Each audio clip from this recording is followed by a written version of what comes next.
Hello everybody and welcome back to Let's Play Rule Waves 3 as Japan.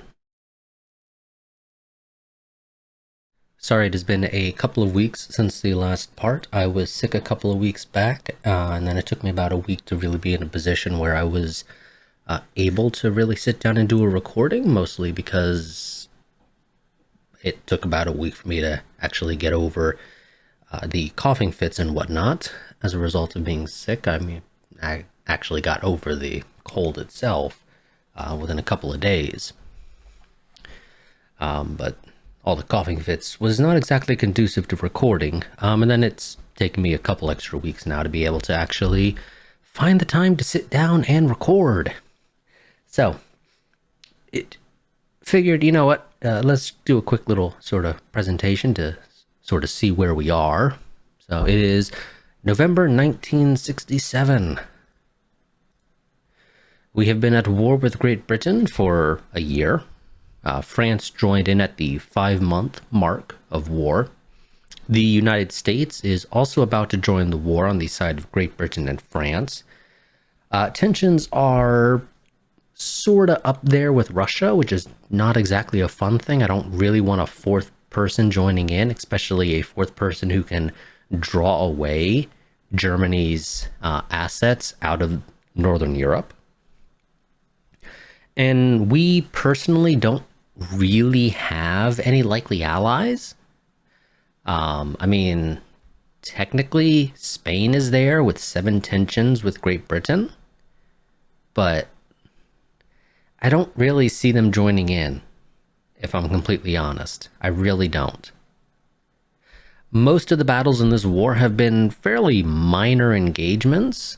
The most worthwhile battle that we've fought so far, at least that I could find via going back on the recordings, was the Battle of Nyororo, which I probably mispronounced, island, which granted us 5,534 VP. But we have, nonetheless, managed to invade and take Fiji. We have fighting still underway to take Singapore. And there is an invasion of Papua.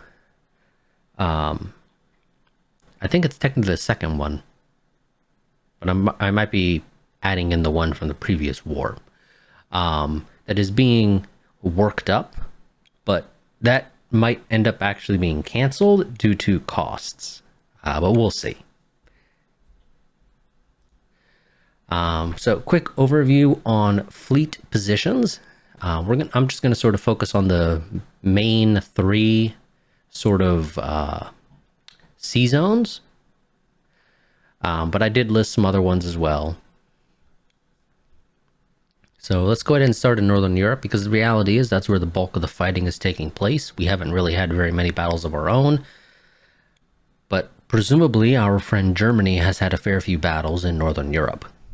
So the British have 2 armored cruisers, 2 light cruisers, a CV, 5 CVLs, and 31 destroyers in Northern Europe, along with 6 armored cruisers, 17 light cruisers, 8 CVs, 8 more CVLs, and 83 destroyers from the French.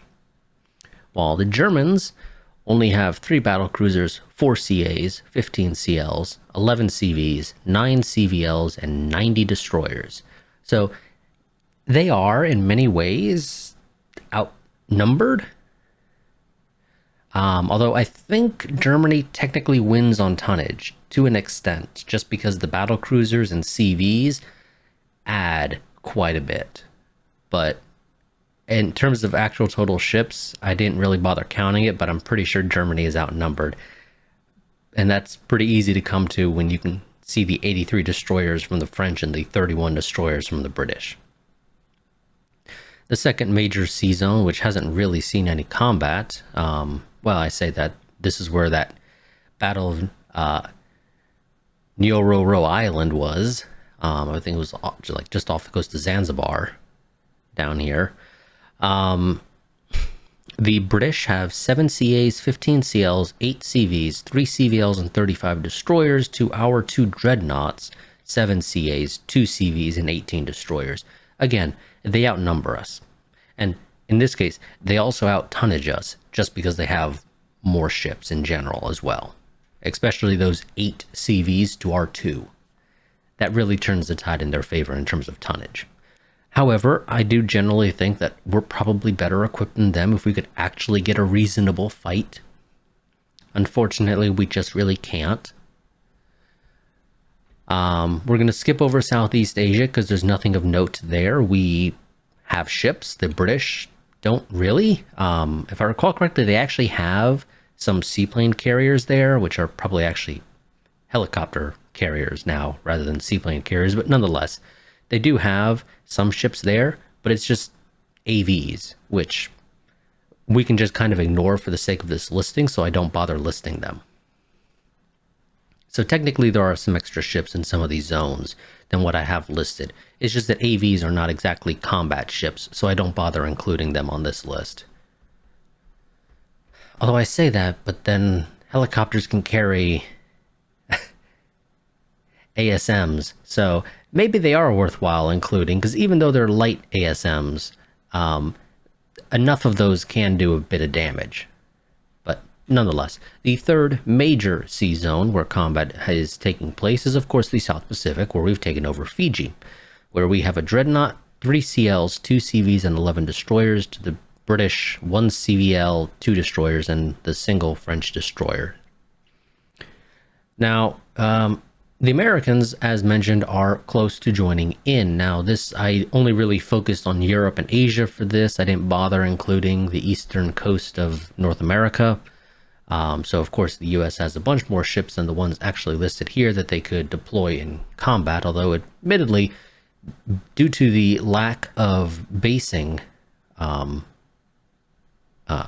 the lack of naval bases provided by the, well, for one, by the Americans themselves, but also the British and the French in Asia, the reality is I don't think the US would be able to realistically field a massive navy in Asia without proceeding to then take the penalties for being over their base limits. The South Pacific is probably the only major place where they'd be able to actually station a particularly decent-sized fleet, and that's just because of New Zealand and Eastern Australia. I think this is actually labeled as Northwest Australia, if I recall correctly, is considered part of Southeast Asia, which it does provide a fair bit of base capacity. But I think Eastern Australia provides the bulk of Australia's basing rights. But nonetheless, the Americans do have a fair few cruisers and a CV and a couple of destroyers in the Central Pacific, and then a handful of cruisers and a destroyer in the Northern Pacific. So unfortunately, they're going to be joining in, and as mentioned, that's not going to be a fun time for us as a result. We have not the Axis because we're missing Italy, and also us in Germany are not fascist. That's one thing to consider, versus the Allies with our naval budgets and fleet tonnage. And you got the US over there on the far right, just kind of blowing everybody out of the water. They have twice the naval budget of the next closest person, which is us. Well, it's not actually quite twice, but it's close enough for my math. Of naval budget to the next closest person, which is us. We ever so slightly beat Great Britain in terms of naval budget. But Britain does beat us in terms of fleet tonnage. Of course, granted, that might just be because they have a whole bunch of destroyers and we don't actually have all that many destroyers. So that probably is one of the things that contributes to that, but they also have a ton of carriers, so that doesn't help either. Yeah, the Americans are out there with basically 3 times the fleet tonnage of the next closest person, which is Germany.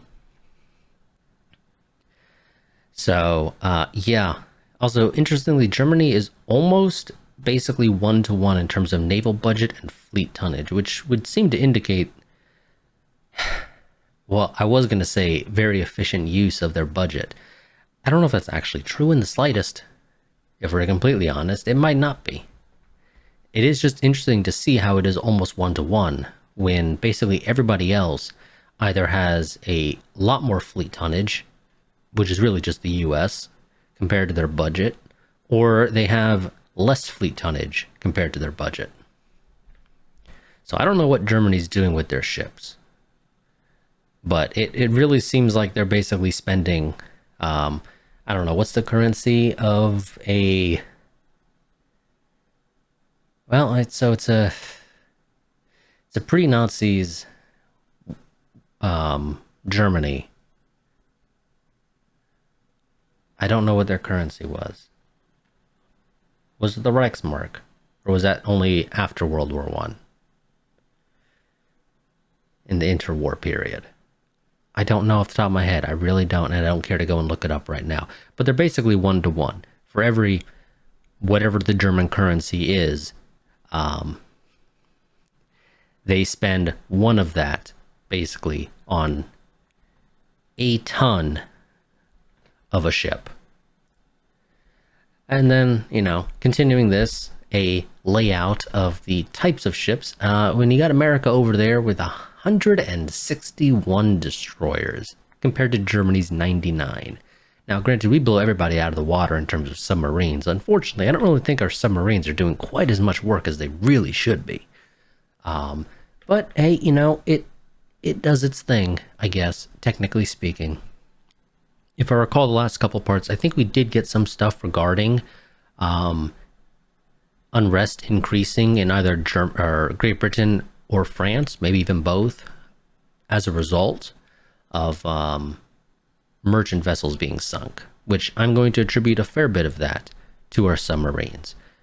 I don't actually know how much of that really can be attributed to our submarines and how much of that is just us sinking them ourselves with our ships. But nonetheless, it's something to consider. So I do think that they are helping a little bit. They just maybe aren't helping quite as much as they could. And I think part of that is, of course, also just because I think the devs rebalanced to an extent how submarines work in Rule the Waves 3 compared to 2. Because in 2, you could basically use submarines to win a war. You could say, I can't beat you on the surface, but I can outbuild you in terms of submarines and then just win that way. Usually as a result of a revolution causing a peace to be signed, which gives me a lot better results than if I just won normally, generally speaking. Unfortunately, that's not the case in Rule the Waves 3, so I really do think that they are very limited in terms of how good they are. But yes, so that is something to consider for us, is that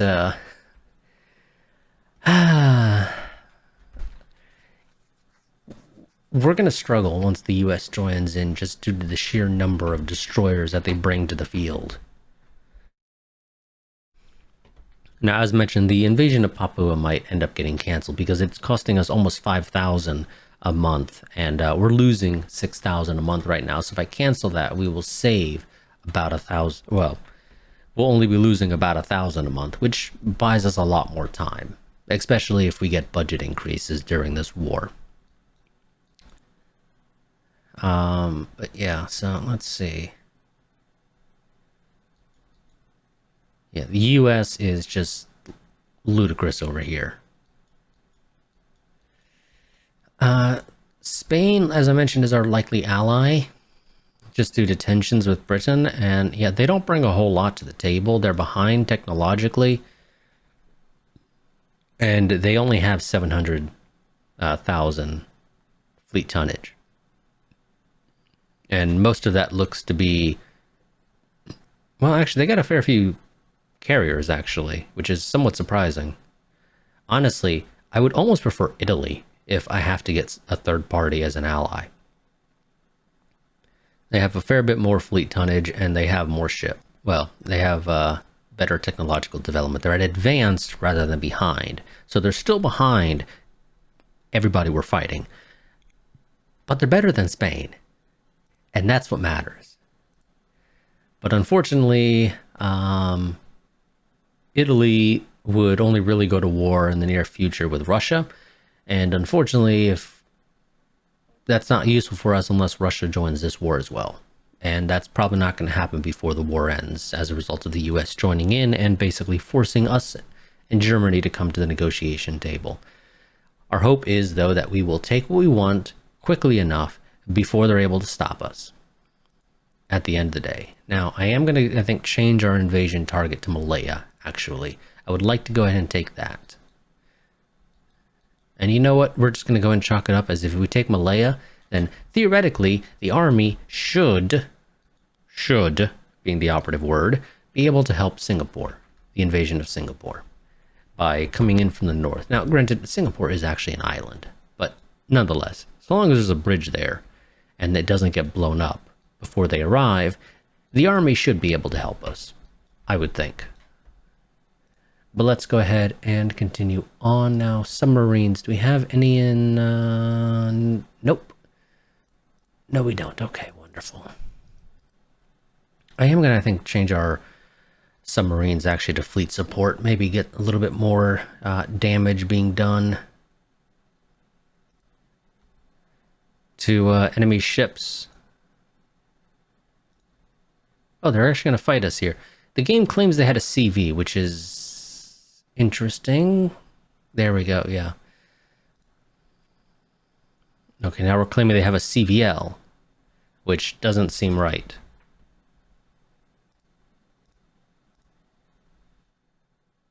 There's the Kronstadt, a Kerch-class heavy cruiser from Russia with 9 8-inch guns and 8 heavy SSMs. Only 8? Okay, yeah, no, I think I see where they are. That seems reasonable, I guess. Wonderful. Naval intelligence has gathered data on enemy ECM that will give us an advantage in electronic warfare. Wonderful. Oh, there's a rebellion in Puerto Rico? I didn't realize there was. But that's helpful. Maybe. Probably not. That's a Corvette. That's not exactly all that thrilling, but I guess we'll take it.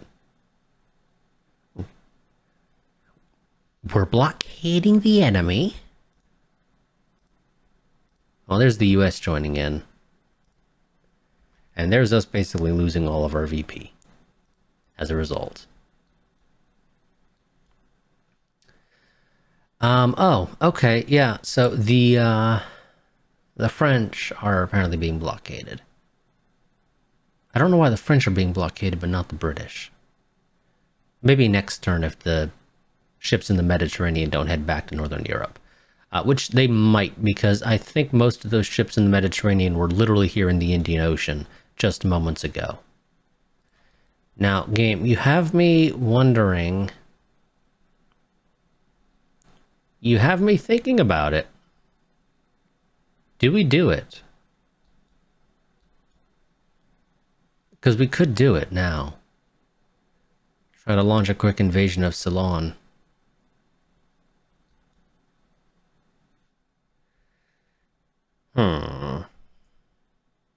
Yeah, we're gonna do it. We're gonna do it. We're gonna try to take Ceylon real quick.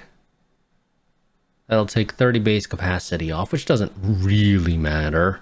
You know, they have 100 just from India alone. But nonetheless, it takes a little bit off, which is always helpful.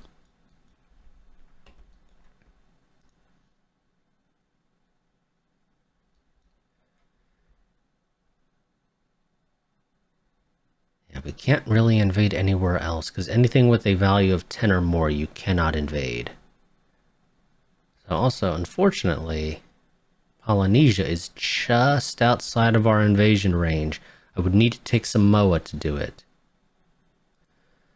Marshall Islands is considered Central Pacific, so I would have to send ships up there to invade that, and I do not believe that that is viable.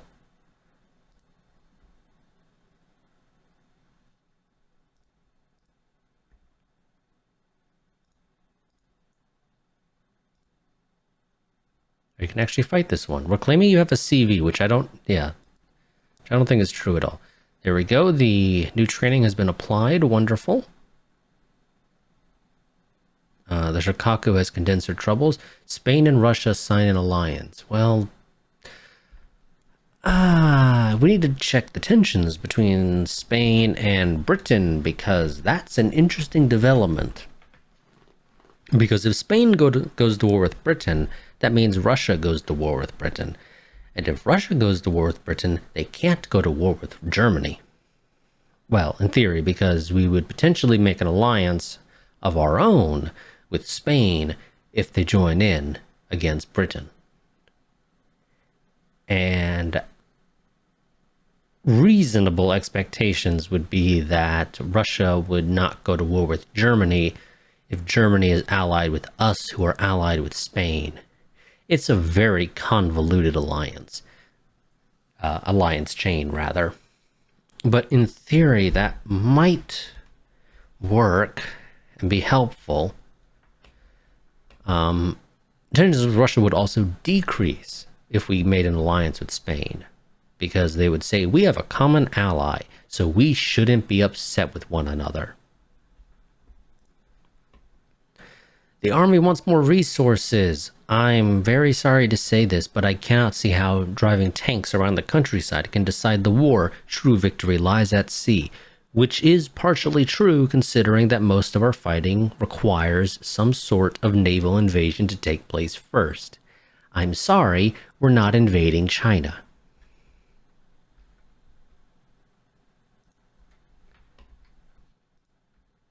Improved light SAMs. Light SAM will provide some cover to nearby ships against missiles and aircraft. That's nice. Mitsubishi has developed a new helicopter. Is it better than our current one? I'm going to say yes. For the most part, it's faster and has more range, although not by a whole lot. But it does lose a little bit on maneuverability and toughness, and we have a good reliability on our Kawasaki. And is the extra 4 range really going to make that big of a difference? It's almost an extra 50 though in terms of speed. Although that's max speed. The cruising speed is only about, what is that, 30? Not even. It's like 23. 25 actually. Right? No, that doesn't seem right.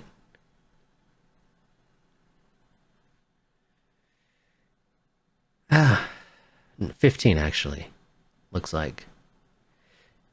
It's not. I'm sorry, Mitsubishi. It's not good enough, I think, to be worth giving up our good reliability. Here we go. We go ahead and invade Ceylon because we don't have any resistance from the British. Okay, we have taken Malaya without any real issues. And we have taken Singapore. However, remnants of the defenders are unfortunately continued resistance in the outlying areas, so we're not quite done fighting for Singapore, but we have taken it.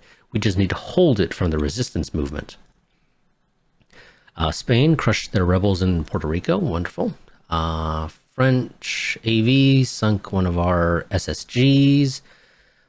One of our SSLs torpedoed and sunk a French destroyer in the Battle of Northern Europe. German and British navies. British ship Corvette M25, DD Lizard, DD Backwater, and CL Canada have been sunk. I guess Germany didn't lose anything. Great job, Germany. You're finally learning how to fight a war.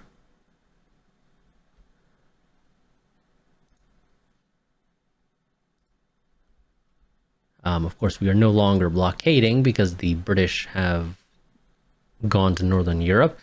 The Americans are sending a massive fleet. I want to say probably through the Panama Canal, if it was built. I don't actually recall the event popping up. I'm pretty sure it gets built no matter what, though. I don't think it's one of those will it, won't it type things. But okay, there we go. Now, we do technically want to leave a small fleet in Southeast Asia for the simple reason that we need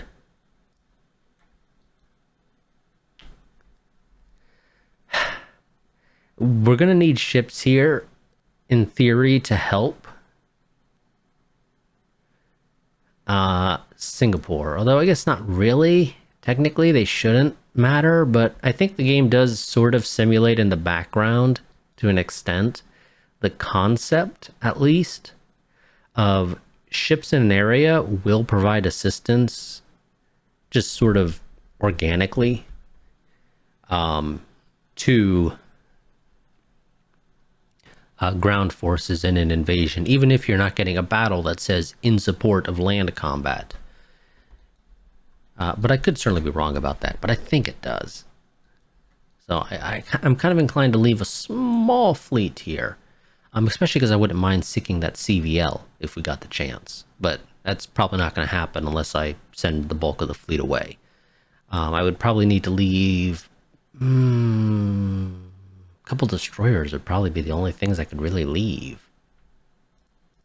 Do I have any free destroyers that aren't doing something? I suppose we could have the 10th.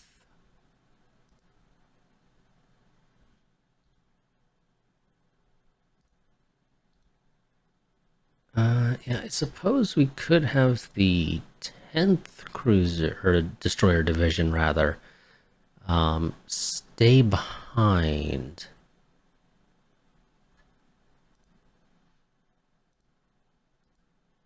As an option.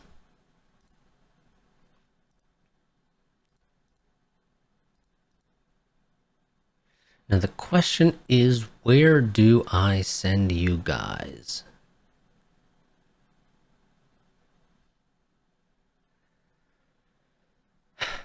So 3rd Battle Division is in Southeast Asia. Now the question is, the Americans will first probably pop into either the Central Pacific or South Pacific. Now part of our issue is that we cannot invade the Marshall Islands quickly enough, because I don't have the ships to station in the Central Pacific to have overwhelming control of the seas to be able to launch that invasion. But if I send you guys to the South Pacific and the Americans decide to pop their heads into Southeast Asia, that's going to delay our ability to react a little bit. Although you do not have a ton of base capacity there, you will only have 25 because you only get 50% of your allies' base capacity.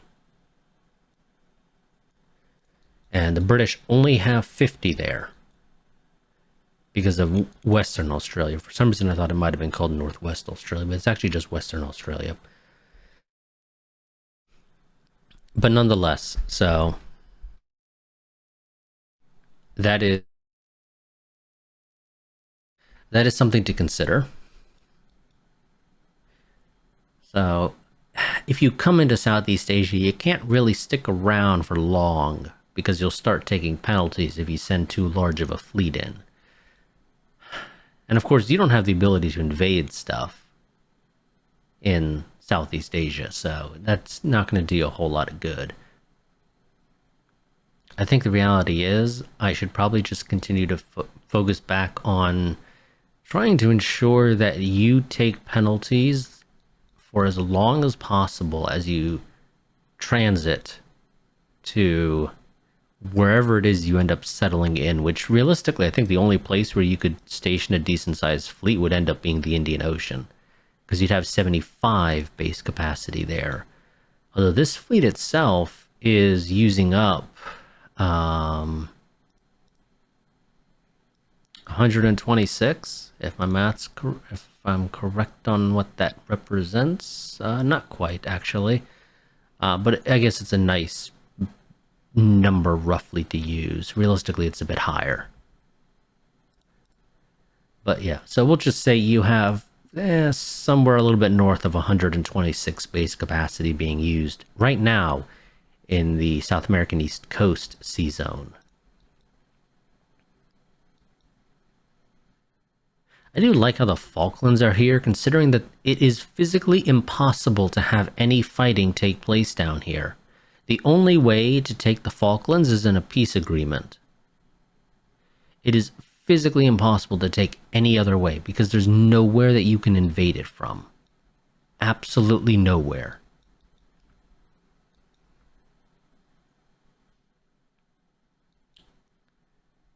But, yeah, so, okay.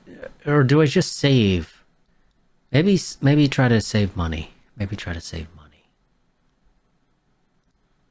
And by save money, I mean maybe build a new ship. Do I build a Naniwa? Or do I build a new destroyer? Or do we design a CA? Admittedly, the CA will be out way too late to participate in the battle. I feel that should be fairly obvious.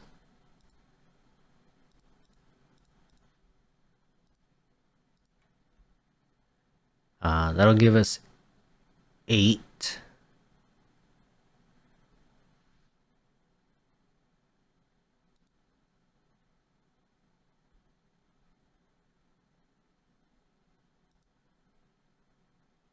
Set B value for top and conning tower. Oh, okay, that's an interesting addition. I would like to have helicopters on this, if I'm completely honest.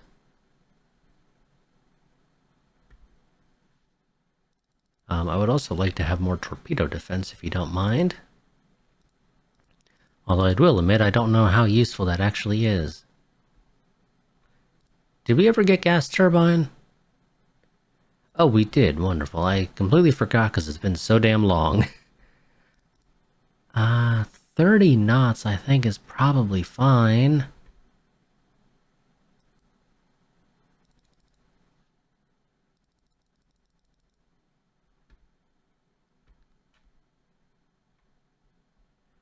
Let's see. What can we do to improve things? If anything. Part of it is our topside load is not quite good enough to allow this. Do we need a heavy SAM to go with our medium SAM? I don't think we really do.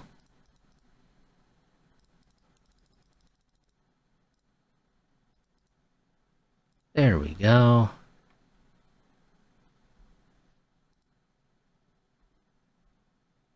Uh, 5-inch conning tower I think is just fine. And 5-inch turrets.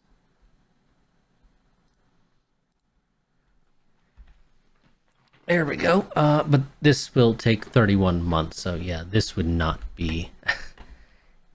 this would not come out in time for the war, realistically. So yeah, I don't think we're going to do that. We're going to go ahead and I think just build some more Naniwas. I feel like those are the better design. Yeah, because the Yakazes don't have SSMs. They have SAMs, which, I mean, are nice.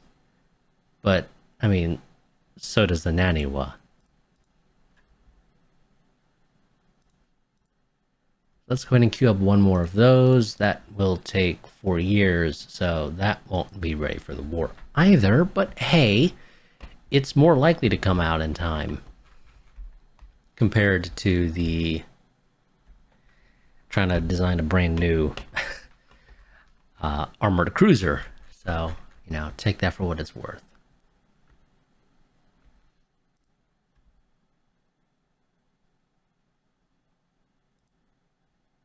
We actually are going to get some combat this part, it looks like.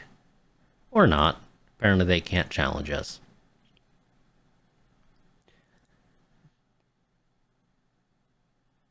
Well, okay. Honestly, at this point, I'm almost inclined to say I would not complain if our diplomats fuck us over. But I also would like to take more if possible.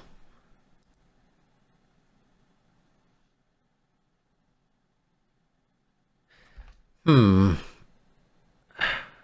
think about this. Because we've taken what we want, realistically. As far as we've concerned, we have effectively secured Asia. We have full, uncontested control, as close as we can get, especially because the game's not going to give us another war with China, of Northeast Asia. And we have taken basically everything we can invade, again, minus another war with China, which, again, the game will not give us at this point in time. In Southeast Asia, we have, for shits and giggles, expanded into the Indian Ocean and into the South Pacific, neither of which is admittedly super useful for us. It was in some ways done, we can say, to build a buffer, but the reality is it was just kind of done because we could, and we had nowhere else to go. And so we said, let's just keep invading. I'm sure nothing bad will come of it. Lo and behold, nothing bad has come of it. At least as far as we're concerned, because this game does not have, like Paradox, an infamy system that says you've been a bad, bad boy when you try to invade all your neighbors. Because apparently people just don't like it when you invade your neighbors. Who'd have thought? We're going to say that we should not let them off lightly. Continued operations will secure our total victory. Wonderful. I'm going to assume that was the US saying, we haven't had a chance to kick any Japanese ass yet. You are not making peace.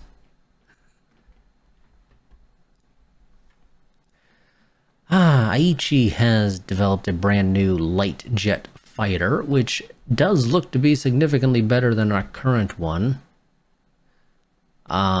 We don't really use it so much outside of land bases, though, so it's sort of whatever. Well, I say that actually the Katsuragis have some light jet fighters on them, but those are only 2 ships with 17 each of those. So the vast majority of these in service are, as mentioned, on land bases. So we don't make use of them a whole lot, but nonetheless, that is a lot of speed. That is a pretty significant. Actually, you almost had me, Aichi. You almost had me. You lost range, and actually pretty significantly. You do have more firepower, maneuverability, and toughness, and a bit better bomb loadout. But I don't really care so much for the bomb loadout, because you're a fighter. You're not really intended for attacking ships and whatnot. But I'm really not a fan of that loss of range, so I'm going to tell you no.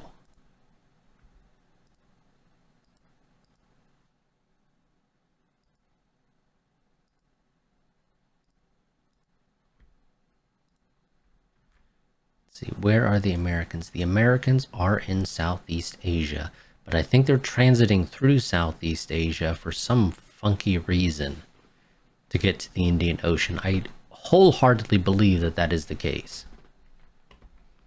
But I guess we'll see if they stick around here. But yeah, no, they basically just said, nope, we are not going to do that. And holy shit. 475 base capacity currently, roughly, being used in the South American East Coast because that is the rest of the US Navy heading around the southern tip of South America. I don't know where they plan to station that because they don't have anywhere where they can actually base that much capacity outside of the West Coast. And even if they try to divvy it up among the regions where they do have some base capacity, it is still way over and will also probably result in in fleets that just do not have the ships to do anything worthwhile. I'm frankly shocked that they're not just sending it to Northern Europe to blockade Germany, because that's what I would do in their scenario, in their situation. Sure, I'd send some ships to Asia, you know, but the bulk of this fleet right here that's currently in the South American East Coast, I would have sent it to Northern Europe. But that's not what they did, because of reasons. Also, we completely forgot to actually do it earlier, but checking Spain's tensions with Britain, still at 7. And so are our tensions with Russia. So, yeah, that ain't happening. Okay. I see why they are coming for Asia first. Germany hasn't declared war on them, or they didn't declare war on Germany. They declared war on us specifically because apparently the US has decided we started the war. We didn't. Germany started it. We just came to their aid. But I see how it is. I see how it is. We're getting the German treatment from World War I. You're going to blame me for the war at the end, even though I wasn't the one that started it. It started because some dude was hungry and he shot an ostrich.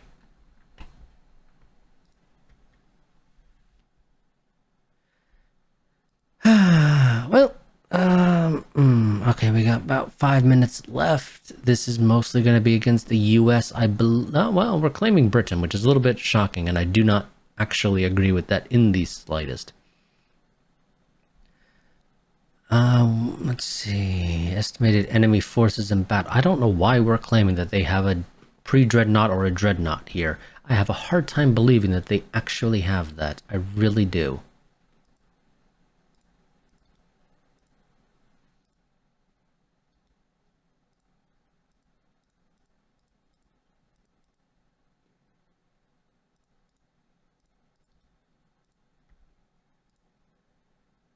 But okay, let's see.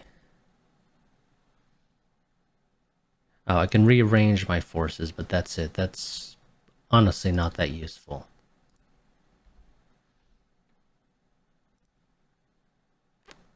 Well, we're gonna fight this. I'm very hopeful that you don't actually have this claimed dreadnought or pre-dreadnought. I know it's not a pre-dreadnought because you don't have any, but it might be a dreadnought.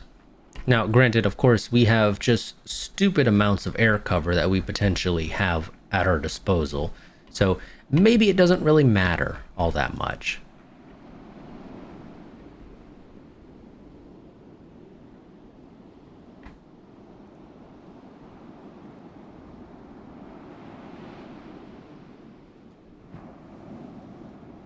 What is our missile range?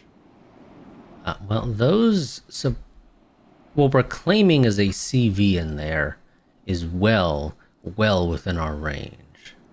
Or not. I assume because of the lack of radar lock?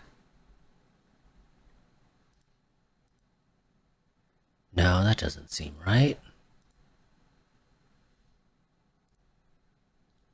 That doesn't seem right at all.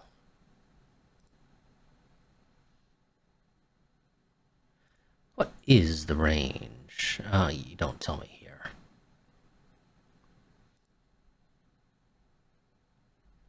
I really find that hard to believe that that is outside of our range. I really do.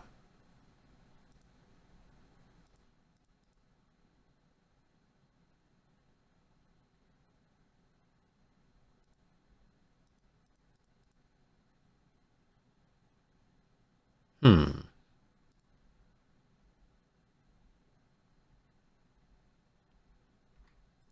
Well, it's certainly possible that that is in fact a CV.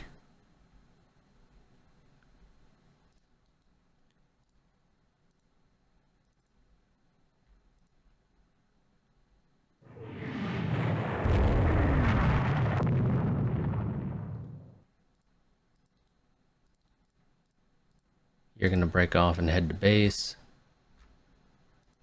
And I'm going to manually command you because you are not heading towards a safe direction to get to a base. You're heading in the wrong direction. You're going to head to Cochin, China. Because that place would be safe for you.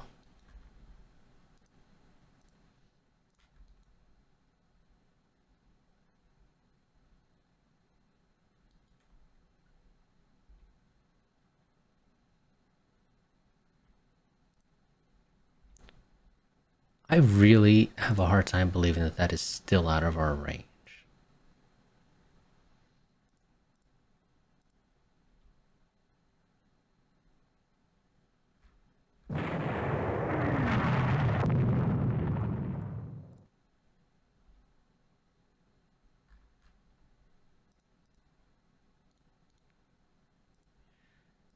Yeah, you're gonna be destroyed. You know what? Fuck it, just fire at will.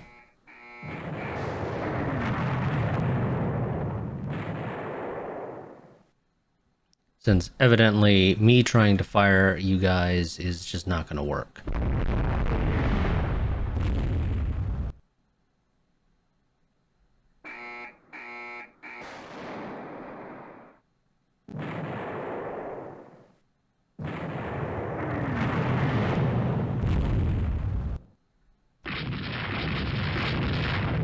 Tsushima apparently seems to be fine outside of a lot of structural damage.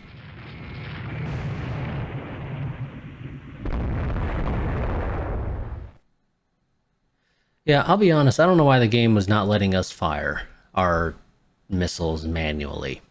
Because if this guy can fire his missiles, we were clearly in range.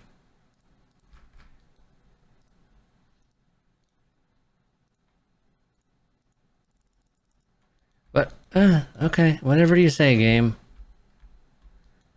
Something was very clearly wrong with you when it came to determining the range in which we can fire our missiles. Your math was way off.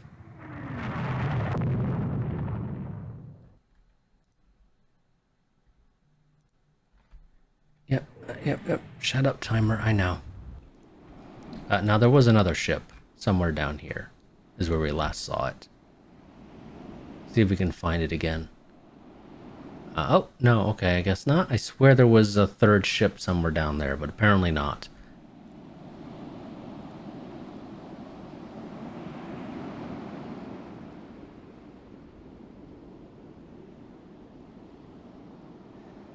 Yep, the U.S. ship DD Fairfax has been forced to seek interment in a neutral port in South American West Coast. We can secure even better terms.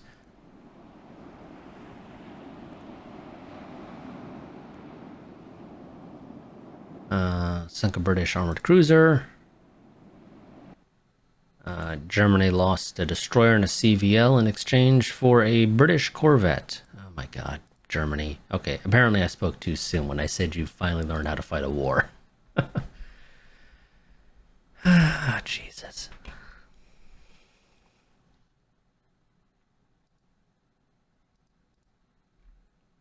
Oh well, take what you can get.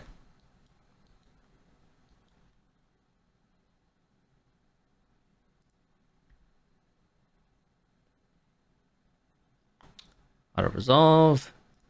I'm not going to fight that. That's not worth fighting. Our corvettes are not designed in such a way where they have the capability to escape. Also, that is an interesting fact that you're using an old design for the Chiyoda in this point in time. I guess the pictures don't change with the eras.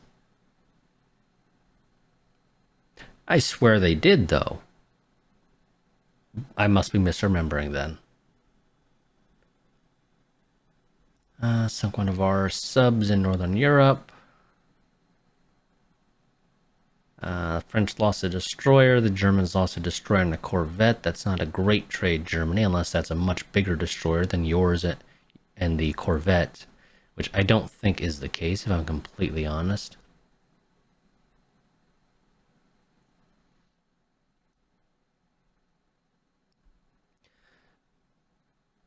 Okay, apparently the Americans... okay, it looks like the Americans sent most of their fleet to sit on the North American west coast because they said we just needed to be situated in such a way that it can react. But I'm shocked that these corvettes apparently managed to thwart a bunch of light cruiser attacks on merchant shipping in Southeast Asia, because these are corvettes. They're not designed for this. In fact, let's take a quick gander at the Foreign Station 1890.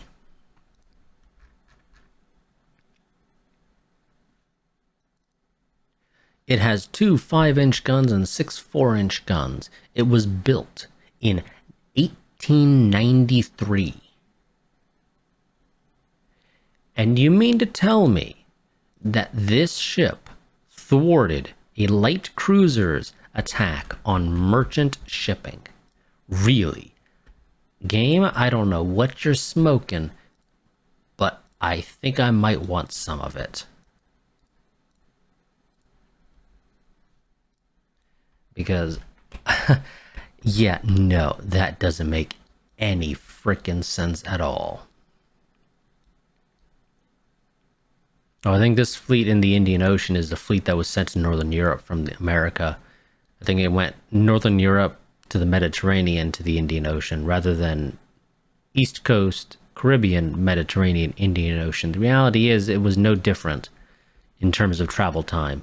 Just for some reason it took a pit stop in Northern Europe. I legitimately do not know why.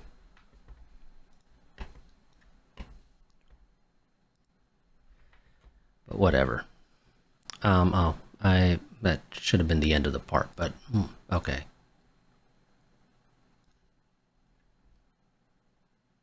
I'll let this go a bit long. We'll see. We have a destroyer. They supposedly have a CV and a destroyer in the battle, and a CL, a couple AMCs, and another destroyer out there. I can add a ship. I don't know what kind of ship I would add, realistically. I mean, I guess I could add some more destroyers. But also, why?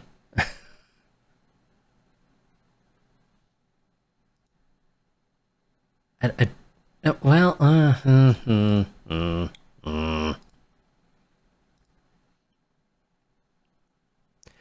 SSMs might be helpful.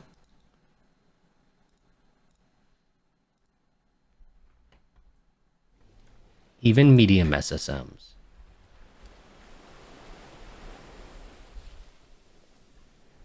Oh, we're going to do this at night. It's not exactly the best time to do it, I would say.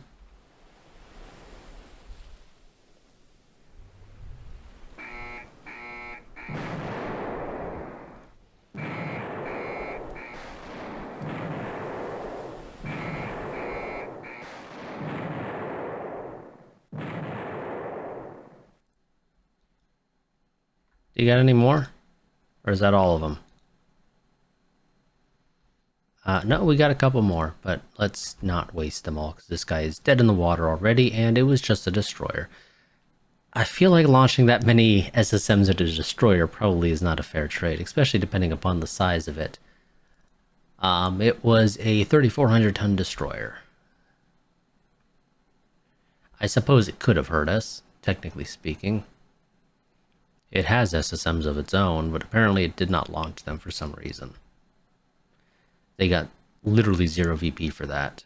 Wonderful. U.S. ship CVL Shenango has been forced to seek internment in a neutral port in southern Africa due to mechanical problems. And the USA has now declared war on Germany as well.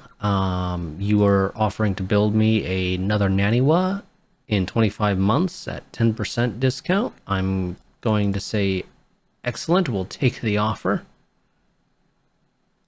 Because I could use another one. Although that will put us in the red.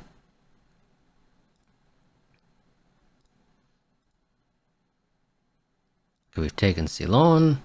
Our forces are fighting valiantly in Singapore. One of our corvettes sunk an enemy sub. Germany lost a CL in exchange for a British destroyer. Not a great trade, Germany. You are back to sucking at these engagements. Indecisive between French and German navies in Northern Europe.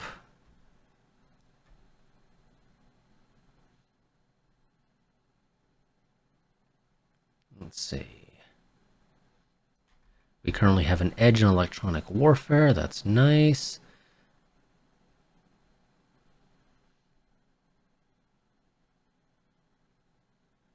I'm not seeing anything in here regarding tensions, so that's an interesting thing that tensions apparently are not changing at all anymore.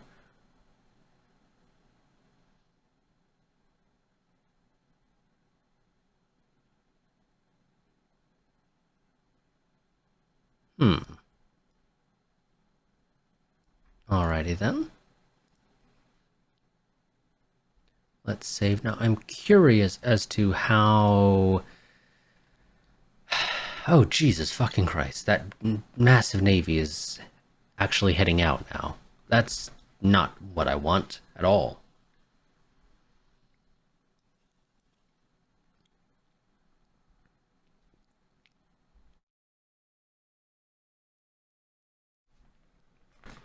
Okay, so we are losing a little bit of money. Not a whole lot, but a little bit. It's not exactly fun, but we'll survive. Hmm.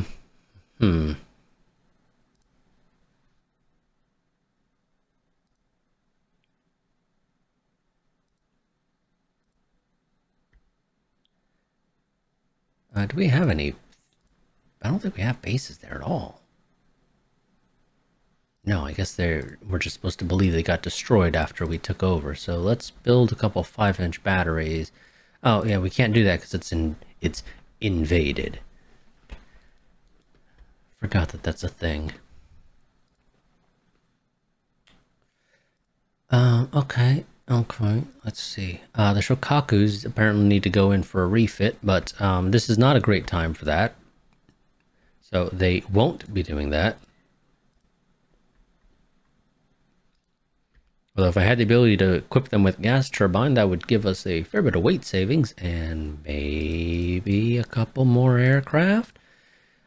We can go to 92. Or we can give you missiles. I can kind of understand the logic of saying, okay, I'll give you some SSMs. Although it looks like I would have to give you a single tube, or I would need to find a way to save a little bit of weight. Both of which are probably possible. It's just a question of how I go about achieving it. I could pretty easily take some light AA off. This technically still has you overweight, but we could do this type of design. The game wouldn't complain too much about it.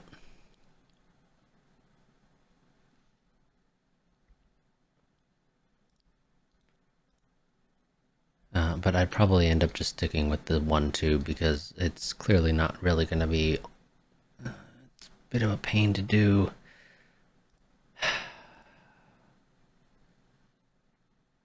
Unless I get rid of the AA directors, which I suppose they're not super useful in this era anymore. At least they don't seem to be. Yeah, okay, we could, in theory, do this, but this still is not a great time to do a refit, so we're not doing anything. Even something as simple as just sending you into the yard for a couple of turns. The Yashimas also need to go in for a little bit. Okay, we can upgrade the secondaries. Apparently, I never upgraded your secondaries to quality 1 3-inch guns. That's... I'm not sure how I'm supposed to feel about that. Because that's surprising, to say the least. Gas turbine. Do I need to do that? No. Will I do it? Probably. Out of curiosity, how fast could I make you? You would max out at 28 knots. You could not be designed to go any faster than 28 knots. Okay, so the question is there any way to actually get you to 28 knots? Well, obviously by adding more torpedoes, that's a no. Or not torpedoes, missiles. That's a resounding no, but, secondaries? Do you need 24 3-inch secondaries? Probably not. We can take a couple of those off, I'm sure, and it'll be just fine. There you go. You, what is that? Double your, SSM numbers, and you get faster. Sure, you lose a little bit in terms of secondary firepower, but it's only secondary firepower. It's not that important, right? And you get a fancy schmancy new gas turbine engine. Admittedly, you're not getting this because we're in the middle of a frickin' war, and I kinda need you to do stuff in Southeast Asia. Well, that's going to be it for this part. I will see you all next time where we continue this war. Again, we've technically taken all we really care about. We could end the war and then just kind of cruise through the next couple years until we get to 1971. Or rather, the date ticks over to 1971 because I believe the game ends at the end of 1970. Although I might be misremembering, and maybe it ends at the start of 1970. It's one of the two. It's either January 1970 or January 1971 that the game ends. And now that I think about it, I'm a little bit more inclined to say it's 1970. But I don't know for certain. So we really just kind of need to survive like another 18-ish months, technically.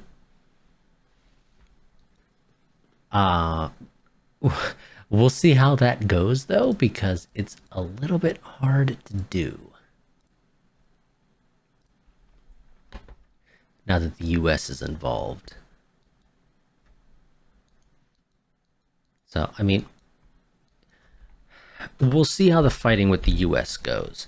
We might end up just sort of saying, you know what, we can fight on if needed when the next event pops up, when they try to make a peace deal. And we may still end up not being able to make peace even then, but we'll see. The reality is, again, I think the US is the one that's not really letting peace happen. When I was saying, oh, we should continue fighting on, and then it's saying, you know, they couldn't come to mutually agreed terms, and so no agreement was made, blah, blah, blah, blah, blah. I'm going to blame that on the US because the US said we haven't had a chance to kick any Japanese ass yet. But yeah, so that'll be it. I will see y'all next time. Until then, goodbye and farewell.